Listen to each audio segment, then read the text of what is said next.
संतो ऐसी भूल जग माही, जाते जीव मिथ्या में जाही। पहले भूले ब्रह्म अखंडित, झाई आपू ही मानी। झाई में भूलत इच्छा किन्हीं, इच्छा ते अभिमानी। अभिमानी करता होए बैठे, नाना ग्रंथ चलाया। वही भूल में सब जग भूला, भूल का मर्म न पाया। लख 84 भूलते कहिए, भूलते जग बिट माया। जो है सनातन सोई भूला, अब सो भूल ही खाया। भूल मिटे गुरु मिले पारखी, पारख देवे लखाई। कहे कबीर भूल के औषध, पारख सबके भाई। नमस्कार साथियों, मैं अविनाश दास रेशनल कबीर यूट्यूब चैनल में आप सबका हार्दिक स्वागत करता हूं। मित्रों, यदि चैनल को सब्सक्राइब न किए हों तो सब्सक्राइब जरूर करें। अपने साथियों तक शेयर करके पहुंचाएं, सभी ग्रुपों में भेजें। लाइक करें, कमेंट करें और रैशनलिज्म को आगे बढ़ाने के लिए, तर्कशीलता को आगे बढ़ाने के लिए, वैज्ञानिक सोच को आगे बढ़ाने के लिए हमारे इस चैनल का सहयोग करें।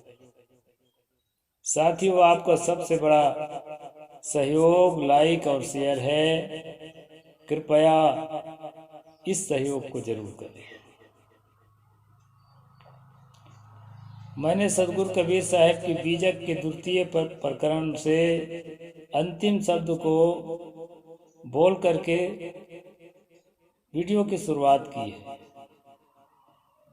साथियों, कबीर साहब की वाणियों को प्रोफेसर लोग नहीं पढ़ते हैं। जो कबीर पर पीएचडी करते हैं वो भी इस तरह वाणियों को छोड़ देते हैं, क्योंकि उनको अपना नैरेटिव सेट करना रहता है पीएचडी के बहाने। आज तक ब्राह्मणवादी, मनुवादी लोग ही कबीर पर पीएचडी करे हैं। कोई रैशनलिस्ट जो है इस पर पीएचडी नहीं किया है। इसलिए दोस्तों, अगर आप में से कोई कबीर पर पीएचडी करने वाले हों और रैशनलिस्ट हों तो बीजक की वाणी जरूर पढ़ना।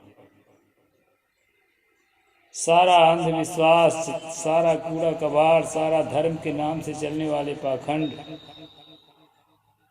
स्वाहा हो जाएंगे। यह वाणी जो मैंने बोला है, इसका पूरा अर्थ बताऊंगा तो घंटों लग जाएगा। और जिसको आप धर्म कहते हैं, हम लोग धर्म कहते हैं, उसकी सारी बातें इसमें आ जाएगी। लेकिन दोस्तों, वीडियो है, मैं संक्षेप में इस पर बात करूंगा। आज का खास विषय है सनातन। कि सनातन है क्या चीज, कुछ है भी कि कुछ नहीं, इसी पर मैं चर्चा कर रहा हूं। सदगुरु कबीर साहब ने कहा, संतों ऐसी भूल जग माही। ये संसार में ऐसी भूल है, ऐसा भ्रम है, जिसके कारण ये जीव जो है झूठ की ओर जा रहा है। जीव मतलब मनुष्य जीव झूठ की ओर जा रहा है। सत्य के रास्ता छोड़ करके झूठ के रास्ते की ओर जा रहा है। और वह भी किसके नाम पर? धर्म के नाम पर। सदगुरु कहते हैं, संतो ऐसी भूल जग माही, जाते जीव मिथ्या में जाही। यह एक ही धर्म की बात नहीं है कि जिस धर्म को हम फॉलो करते हैं उसी में अंधकार है।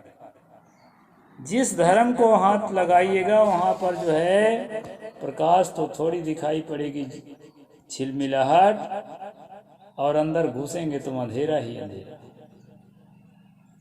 साथियों, पहले भूले ब्रह्म अखंडित, झाई आपू ही मानी। जिन्होंने अपने आप को ब्रह्म मान लिया है, जो आजकल कहते हैं ना आचार्य प्रशांत जी, कि वेदांत का ज्ञान ही आखिरी ज्ञान है। कहा भी गया है, तावत गर्जंती शास्त्राणि जम्बुका विपिने यथा यावत न गर्जन्ति वेदांत केसरी। ऐसा श्लोक बोलते हैं वेदांती लोग। इसका अर्थ है दोस्तों, जब तक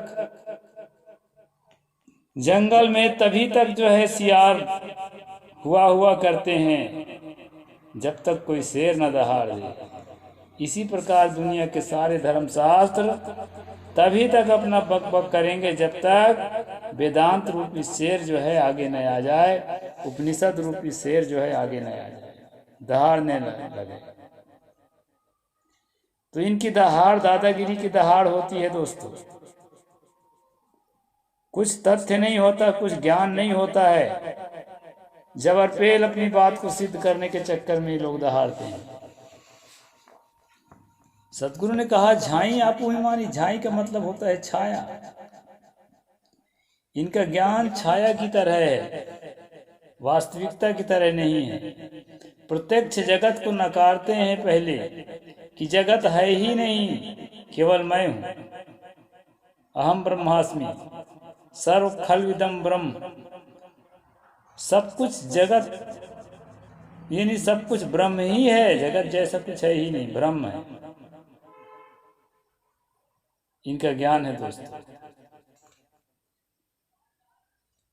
अब सवाल पैदा होता है, कहाँ विवाद पैदा हो रहा है, कौन मेरी बात को मान रहा है, कौन आपकी बात को मान रहा है। ये दो तरह की चीजें तो नहीं पैदा होती है जब एक ब्रह्म के अलावा कुछ है भी नहीं। वो ब्रह्म भी चेतन है, ज्ञानमान है। यदि उसका दो धड़ा भी मान लें तो दो धड़ों में विवाद कैसे हो जाता है। दोनों धड़ा अपने को ज्ञानी समझ रहा है। नास्तिक है तो वो भी ज्ञानी समझ रहा है, आस्तिक है तो वो भी ज्ञानी समझ रहा है। तो वेदांत जो है विविधता का खंडन करके जगत को नकार नहीं सकता। जगत है और तीनों काल में है, और जीव भी है, ये भी तीनों काल में है। सतगुरु कहते हैं इस छाया को, जैसे इनके दिमाग में आया, दिमाग में एक छाया, एक अंधेरा आया, उसी को ज्ञान समझ बैठे हैं।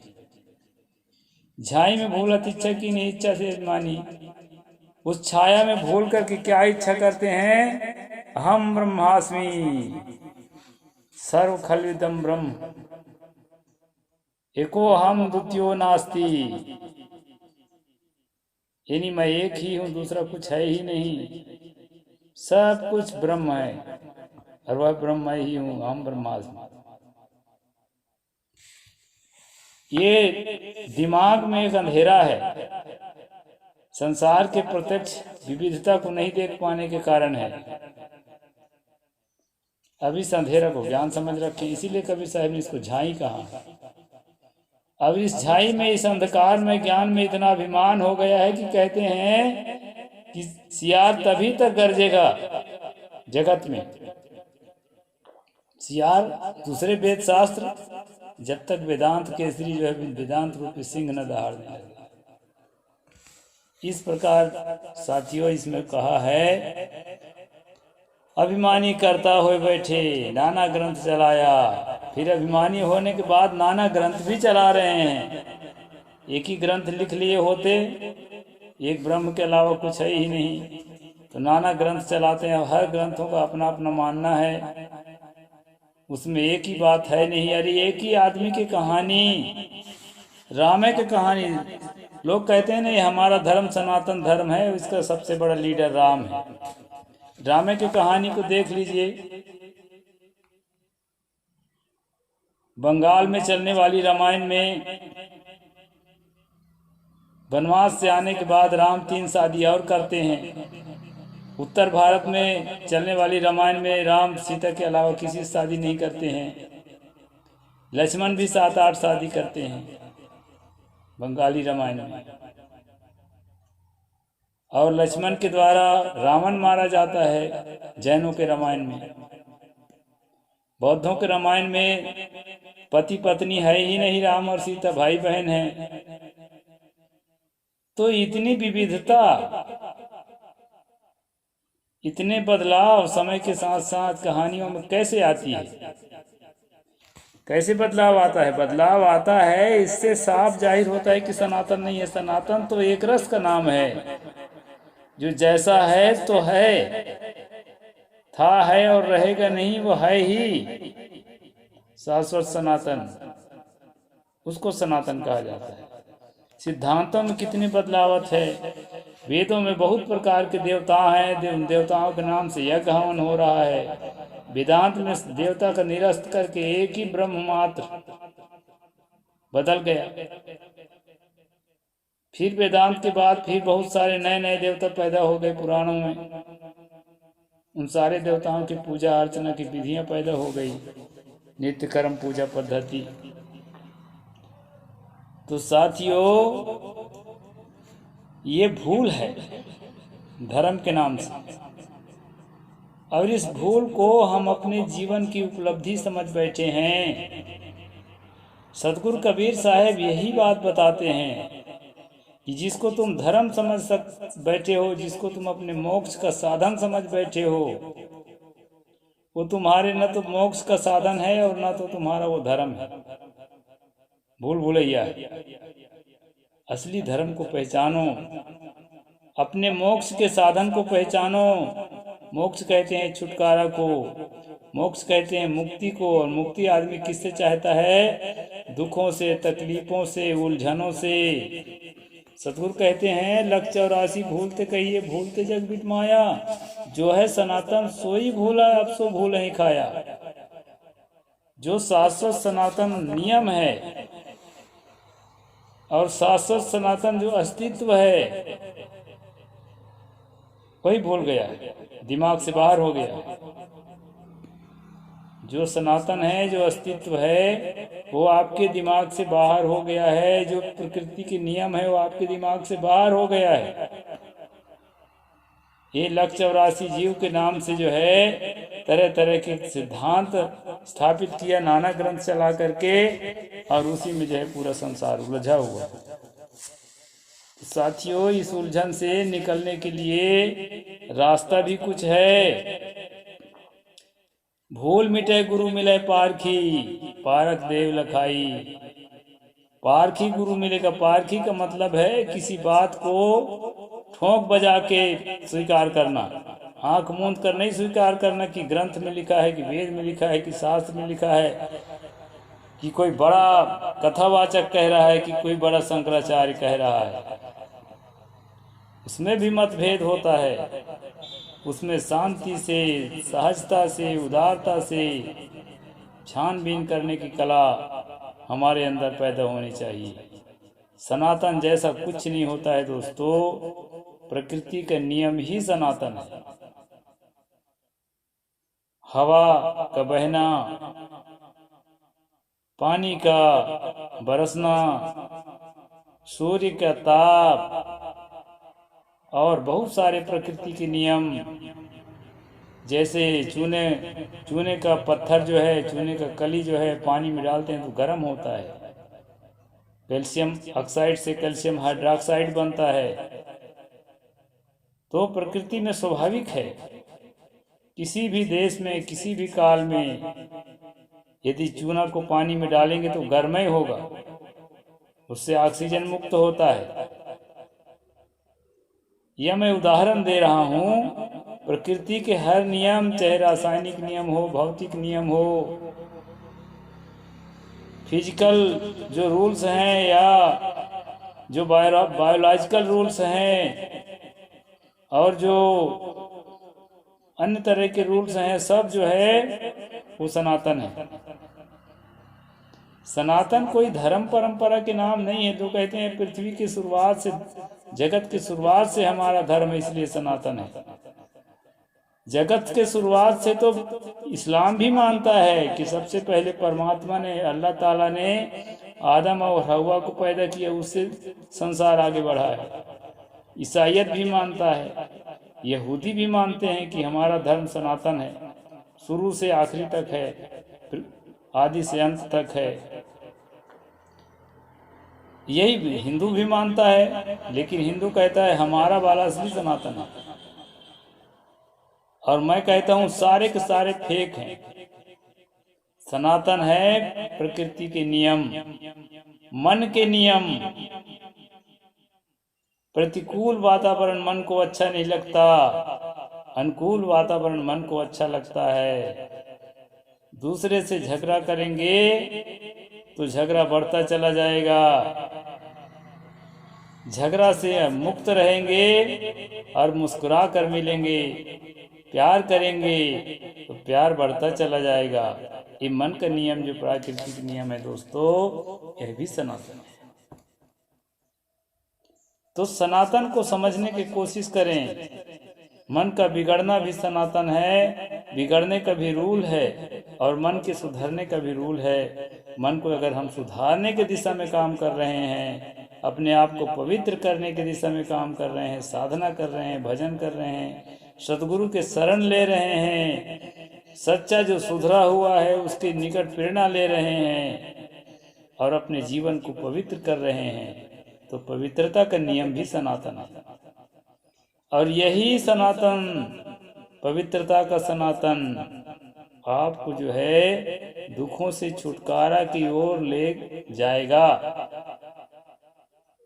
दुखों से तभी छूट पाएंगे जब दुख के से छूटने के नियमों को समझ करके अपने आप को फॉलो करेंगे, उस नियम में अपने आप को शामिल करेंगे, नियम को अपने जीवन में उतारेंगे।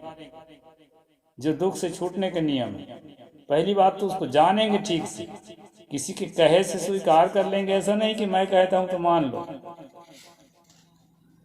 पारख दे लखाई, वो पारखी मिलेगा ना तो आपको पारख लखाएगा, अपना विचारधारा थोपेगा नहीं, पारख लखाएगा। पारख मतलब निर्णय करने की शक्ति, छानबीन करने की शक्ति आपके अंदर जागृत करेगा, और आप स्वयं अपने हित अहित को जो है छानबीन करके जानेंगे, सूक्ष्म अहित और हित को।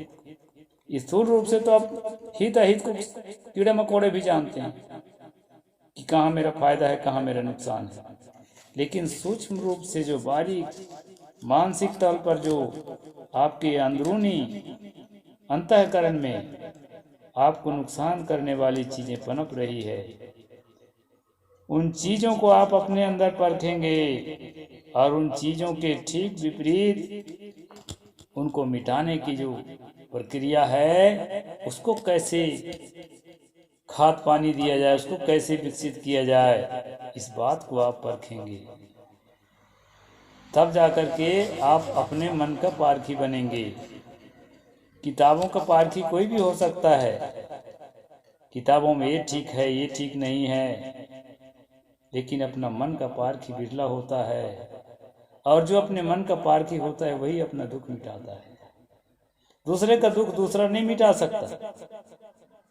दुखों से मुक्ति के जो रास्ता है, वो रास्ता को आपको स्वयं फॉलो करना पड़ेगा और स्वयं इजाद करना पड़ेगा, रास्ता को स्वयं प्रशस्त करना पड़ेगा।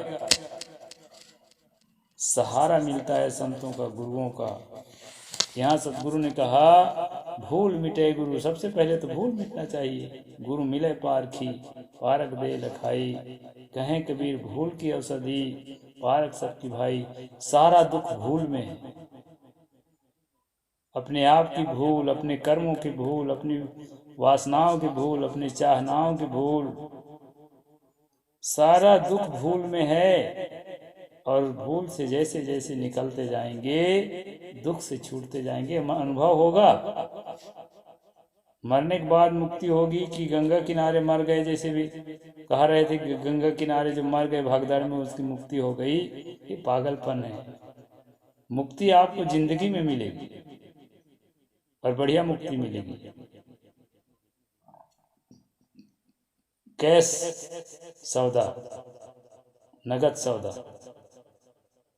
और वो जो है इस विधि के द्वारा मिलेगी। विधि को किसी अच्छे पारखी जो निर्णयदाता संत है उससे सीखें, और आंख मूंद के नहीं। कबीर साहब आंख मूंद के मानने वालों को अपना शिष्य नहीं बना सकते। जो मेरी बातों पर भी तर्क करे, कबीर साहब चाहते थे मेरी बातों पर भी छानबीन करें, कटाक्ष करें, नम्रता पूर्वक व्यवहार पूर्वक अपनी कहे मेरी सुने सुन मिले के होए। जब असली तथ्य तक पहुंच जाएंगे तब एक हो जाएंगे, वहां पर झगड़ा नहीं बचता। इसको फॉलो करेंगे, वही दुख छूटने का कारण बनता है। दोस्तों, सनातन एक शब्द है जिसका अर्थ है ही, सदा से। तो जो सदा से है ही, वो सारी चीजें अपने अपने मूल इकाइयों में सदा से है ही, और प्रकृति के नियम भी सदा से है ही। ये पारक सिद्धांत मानता है। रूप बदलता रहता है, परिवर्तन होता रहता है। बिग बैंग के पहले बिग बैंग जिन मैटर्स में हुआ वो मैटर तो है ही। बिग बैंग के बाद क्या होगा, क्या हो रहा है, इसके बाद क्या होगा, जिन इंग्रेडिएंट्स में हो रहा है वो तो है ही। किसी सिद्धांत में लेके चले तो उसको सनातन कहा जाता है। तो मौलिक अस्तित्व जो है हमेशा शाश्वत हैं और उसके नियम शाश्वत हैं, इसी को सनातन कहा गया था। दोस्तों, सनातन के नाम से किसी अंधभक्ति की परंपरा में अपने आप को डुबाए नहीं, और सनातन शब्द को ठीक से समझ करके और उसके अर्थ को अपने जीवन में प्रतिष्ठित करें। समय ज़्यादा हो गया है, मैं अपनी बात को पूरा करता हूँ और आपको बहुत बहुत धन्यवाद देता हूँ कि धैर्य धर करके मेरी बातों को आपने सुना और जो है आगे तक पहुँचाइए। साहिब बंदगी। नमो बुद्धाय। जय भीम, जय भारत।